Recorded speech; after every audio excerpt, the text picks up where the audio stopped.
Masih di Sapa Indonesia Malam bersama saya Friska Clarissa. Saudara, Cawapres nomor urut 3 Mahfud MD klaim punya program gastronomi yang lebih memberdayakan masyarakat dibanding program makan siang gratis yang diusung Prabowo Gibran. Sementara pasangan nomor urut 1 Anies Mohaimin akan memprioritaskan kesehatan ibu hamil untuk atasi stunting dan gizi buruk. Pasangan Capres-Cawapres nomor urut 3, Ganjar Mahfud, kembali menyinggung program makan siang gratis untuk anak sekolah yang diusung pasangan Prabowo Gibran. Cawapres Mahfud MD mempertanyakan prospek program makan siang gratis Prabowo Gibran. Mahfud menyebut pihaknya punya program yang lebih baik, yaitu program gastronomi yang diklaim lebih memberdayakan masyarakat.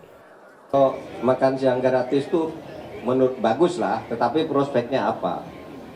Kita lebih dari itulah, orang tidak hanya dikasih ikan, tapi diberi pancingnya. Kalau soal makan, kita punya program namanya gastronomi, bukan hanya makan siang, tapi makanannya juga sehat. Karena makan siang gratis, susu, dan sebagainya itu kan impor, kira-kira gambaran kita. Barang-barang impor, kalau gastronomi dari bumi-bumi kita dan laut kita. Itu nanti, tetapi tidak dalam sebuah program yang khusus dan seketika gitu. Itu nanti akan menjadi bagian dari program yang jangka panjang. Cawapres nomor urut 2, Gibran Rakabuming Raka, menyampaikan terima kasih atas masukan Mahfud soal program makan siang gratis. Tanggapan Mahfud MD yang katanya makan siang nggak prospek itu gimana, Mas? Tanggapan dari Mas? Ya, terima kasih masukannya, Pak. Mas, terkait panggilan Bawaslu. Sebelumnya dalam debat Cawapres 22 Desember lalu, Gibran menyebut program makan siang gratis sebagai bagian dari infrastruktur sosial menuju Indonesia Emas. Menurut Gibran, program makan siang gratis juga akan menciptakan efek ganda. Kita punya program makan siang gratis. Banyak yang nyinyir, tapi sekali lagi, Pak, program makan siang gratis ini adalah investasi menuju Indonesia Emas. Program makan siang gratis 400T ini adalah stimulan untuk ibu-ibu, warteg-warteg, warung-warung, catering-catering yang ada di daerah. Bayangkan 400T mengucur ke daerah-daerah. Semua ibu-ibu ikut memasak makan siang untuk anak-anak kita. Itu, Pak, yang saya maksud dengan infrastruktur sosial. Program makan siang gratis. Investasi ke depan untuk menuju Indonesia Emas. Terima kasih.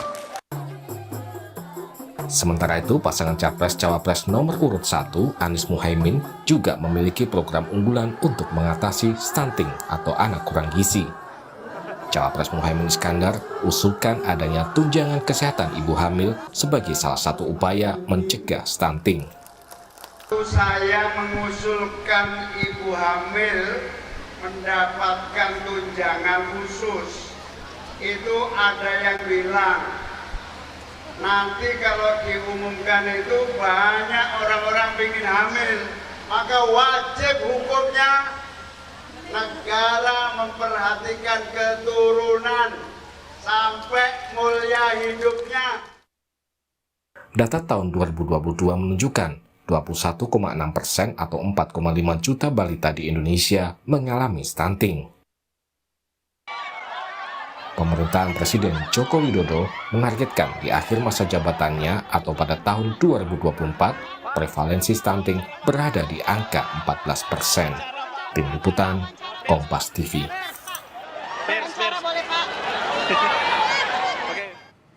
Lalu bagaimana upaya Capres-Cawapres 2024 mengatasi masalah stunting dan anak kurang gizi? Kita bahas bersama 3 perwakilan tim pemenangan Capres-Cawapres. Dari Timnas Anies Mohaimin ada Kurniasih Mufidayati, dari TKN Prabowo Gibran diwakili Viva Yoga Mauladi, dan dari TPN Ganjar Mahfud diwakili Mai Esti Wijayanti. Selamat sore Bapak Ibu, selamat tahun baru.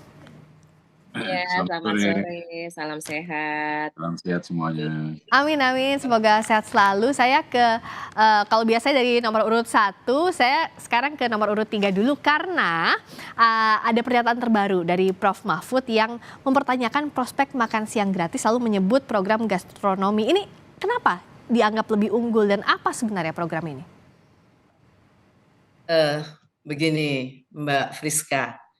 Jadi kita mengkritisi terkait dengan makan siang gratis yang harus mengeluarkan anggaran 400 triliun dalam 1 tahun untuk 82, sekian juta anak-anak kita. Ada beberapa hal yang memang kemudian harus atau bisa menjadi pertanyaan kita. Di luar kita mengatakan bahwa ada soal gastronomi. Tetapi ada beberapa hal yang mungkin harus kita pahami bersama. Termasuk apa yang sudah dituangkan di dalam visi misi Mas Ganjar Pranowo dan Prof. Mahfud.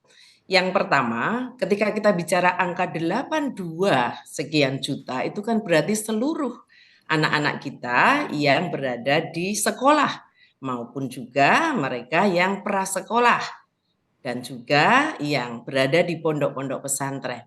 Saya harus mengatakan bahwa di dalam program-program yang sudah dicanangkan oleh Mas Ganjar dan Prof. Mahfud, termasuk di dalamnya adalah program penguatan dan pembenahan perbaikan program sosial yang sudah berjalan. Program sosial itu apa? Ada di dalamnya PKH. PKH itu komponennya apa? Komponen di situ ada lansia, ada ibu hamil, ada anak balita, ada anak sekolah, ada disabilitas. Nah, persoalannya adalah kemudian apakah anggaran 400 triliun yang harus kita siapkan itu tidak akan menggerus program-program sosial yang lain, termasuk subsidi, termasuk biaya pendidikan. Kita tetap di dalam frame untuk bagaimana anak-anak kita itu tidak mengalami stunting, gizi buruk, dan yang lainnya. Program-program yang sudah berjalan termasuk PKH itu kemudian ada rentetan rutin yang kemudian diikuti dengan pemantauan apakah anak-anaknya ini sudah memenuhi atau sudah mendapatkan, ibu-ibunya sudah mendapatkan ilmu untuk memberikan gizi kepada anak-anaknya dengan pola asuh yang baik, termasuk kemudian juga ketika kita bicara 82,6 juta itu seolah-olah itu kita melupakan ada prinsip gotong royong yang harus kita bangun. Kita negara berpancasila dan gotong royong. Bicara 82,6 itu kan berarti semua, mulai dari anak orang sangat kaya, triliuner, sampai kemudian di bawah. Nah, ada sisi lain yang harus kita perhatikan, Mbak. Sisinya apa? Orang-orang yang hidup di dusun atau masih kebanyakan ibu-ibu itu inginnya ada kebanggaan sendiri, ada rasa senang sendiri ketika kemudian bisa memasak untuk anak-anaknya, bisa memberikan bekal dan mereka lebih tahu yang disukai anaknya apa, kemudian juga bagaimana dengan gizi yang diberikan kepada mereka. Program PKH sudah ada di dalam, maka penguatan program-program yang sudah berjalan itu yang akan kita lakukan dengan perbaikan, termasuk 1000 hari angka kehidupan yang memang harus diperhatikan sejak masih ada di dalam kandungan. Itu sudah ada di dalam program kita, begitu Mbak. Oke, baik. Saya ke Mas Siva, pasti sudah punya jawabannya soal ini dan bagaimana meyakinkan bahwa bagian dari infrastruktur sosial ini anggarannya tidak mengganggu program yang lainnya dan dianggap tepat sasaran, Mas Siva. Ya, ini tanggung jawab negara untuk menghilangkan stunting dan malnutrisi, untuk meningkatkan kualitas sumber daya manusia agar tidak kelaparan, IQ-nya menjadi tinggi, untuk meningkatkan pendidikan, kesejahteraan, dan mengurangi ketimpangan. Program makan siang gratis kepada murid santri dan minum susu gratis itu bukan program baru di dunia. Menurut PBB sekarang, menurut World Food Program, ada 85 negara yang menjalankan program makan siang gratis dan minum susu. Jadi persoalan anggaran tidak akan mengganggu bansos, BLT, PKH, dan yang lain-lainnya. Ini akan kita sinergikan dengan program-program sosial yang ada, dan kita akan mengembangkan, memprioritaskan pada aksentuasi anak makan siang gratis dan minum susu di sekolah. Dampaknya juga sangat luar biasa buat pengembangan ekonomi rakyat, UMKM, koperasi, dan bisa menambah terhadap lapangan pekerjaan. Jadi 400 triliun itu bukan pekerjaan yang sia-sia karena kita melakukan investasi pendidikan, investasi untuk membangun sumber daya manusia yang punya IQ tinggi, kuat, dan sehat, dan ini menjadi tanggung jawab negara untuk itu semuanya sesuai dengan cita-cita kemerdekaan. Program-program yang berkaitan dengan minum susu dan makan siang gratis ini sangat banyak sekali. Misalnya, ya, satu, ini bisa memiliki trickle down effect pada pengembangan swasembada daging. Kalau telur sama ayam kan sudah swasembada, malah ekspor. Tinggal hanya susu saja, nanti akan kita create ya bagaimana caranya agar BUMN, PTPN, dan swasta ikut terlibat melakukan investasi untuk menambah jumlah populasi sapi perah agar apa? Susu nanti tidak impor lagi. Jadi program ini adalah bagian dari tanggung jawab negara untuk mencerdaskan bangsa, untuk mencerdaskan masyarakat Indonesia, dan menghilangkan stunting dan malnutrisi.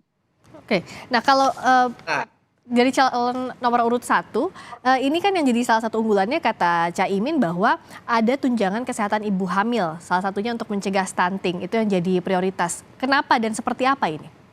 Ya, yang pertama kita ingin menyampaikan dulu nih Mbak, bahwa hari ini angka stunting tadi disampaikan masih di 21,6.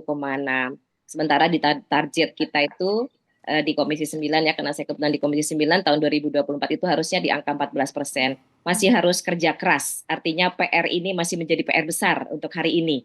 Masih menjadi persoalan yang harus segera diselesaikan. Belajar dari evaluasi yang ada, maka kami, Amin, itu ingin menyelesaikan persoalan stunting ini secara komprehensif dari hulu ke hilir, tidak hanya parsial saja, tetapi dari hulu ke hilir yang semuanya menjadi satu proses sustainable supaya ke depan masyarakat di Indonesia ini bisa menjadi masyarakat yang sehat. Kami memiliki semangat dari buayan sampai lanjut usia, Ibu Pertiwi selalu menjaga ya, dari buayan sampai lanjut usia semua programnya adalah untuk menjaga gizi ataupun dari kualitas dari SDM kita. Ini tertuang pada misi yang kelima dan misi yang keenam dari Amin. Kita sudah memiliki tadi salah satu yang disampaikan oleh Pak Cawapres kami, bahwa salah satunya adalah dengan memberikan tunjangan gitu ataupun keperhatian terhadap jaminan kesehatan untuk ibu-ibu hamil, karena memang justru dari hulu ke hilirnya ini kan bahkan sebelum dari hamil pun, dari pasangan, calon pasangan, kemudian pasangan menikah, kemudian ibu hamil, ini semuanya harus mendapatkan perhatian. Karenanya kita memiliki target ingin menurunkan prevalensi stunting di tahun 2029 itu mudah-mudahan bisa mencapai di bawah 12% ya, ataupun 11%. Karenanya butuh stimulus yang lebih komprehensif, dan itu butuh perlindungan dari jaminan untuk ibu-ibu hamil, karena berawal dari situ. Karena sejak dari hamil inilah kesehatan janin bayi ini harus diperhatikan supaya gizinya bisa lebih terjamin dan bisa lebih termonitor. Begitu juga dengan pola hidup dan lingkungan sehat, ini menjadi bagian dari hulu ke hilir yang menjadi perhatian dari Amin. Kita juga mengaktifkan gerakan masyarakat hidup sehat yang lebih baik lagi. Kita preventif, promotif harus dilakukan dari sekarang supaya ya pencegahan stunting itu bisa lebih optimal dan lebih maksimal. Jadi kita tidak hanya fokus pada kuratif, tetapi fokus kepada preventif, promotif, kuratif, sampai kemudian kita juga tadi ya secara komprehensif dari hulu ke hilirnya menjadi solusi yang saling berkesinambungan, tidak terputus-putus. Karenanya kesejahteraan jaminan kesehatan tadi menjadi sangat penting dan menjadi fondasi yang mengakar dari kesehatan ibu-ibu hamil supaya sampai melahirkan sampai nanti pada 1000 hari pertama bayi pun itu bisa menjadi 1000 hari pertama yang sangat istimewa, itu menjadi perhatian dari pemerintah dan negara hadir untuk bisa menjaga kelahiran anak-anak Indonesia ke depan menjadi anak-anak yang sehat.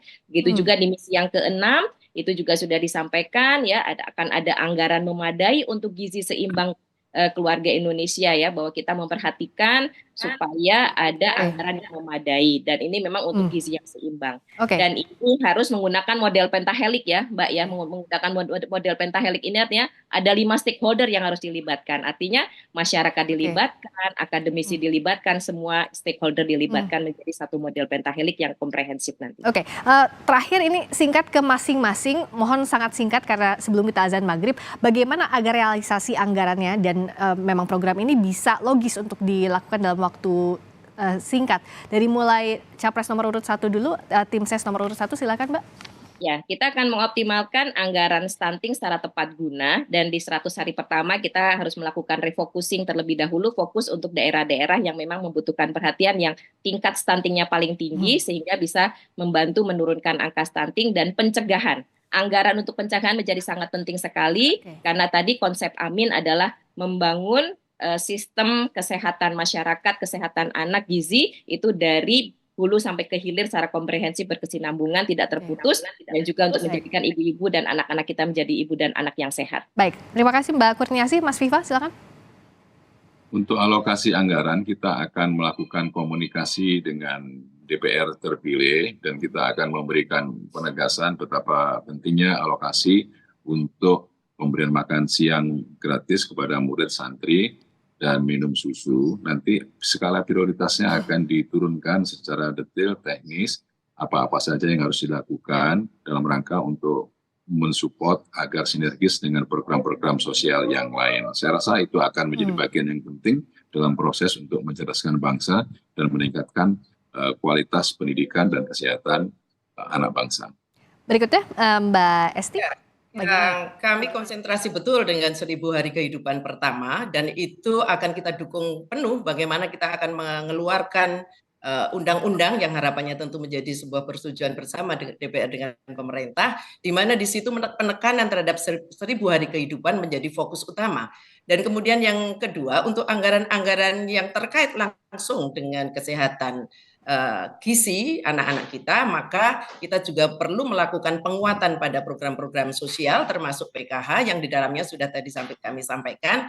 Kalau sekarang ada masalah terkait dengan begitu keluarga sudah ada yang menerima pendapatan UMP, maka kemudian PKH itu diputus, maka ini yang akan kemudian kita evaluasi supaya target 9% yang kita harapkan penurunan angka stunting menjadi angka 9% itu yang kemudian bisa kita lakukan. Bagaimana program-program sosial yang kemudian terkait dengan itu tetap berjalan, tetapi tidak dengan makan siang gratis yang kemudian mencapai 82, sekian juta anak, dan kemudian juga anggaran yang 400 triliun. Begitu Pak Viva.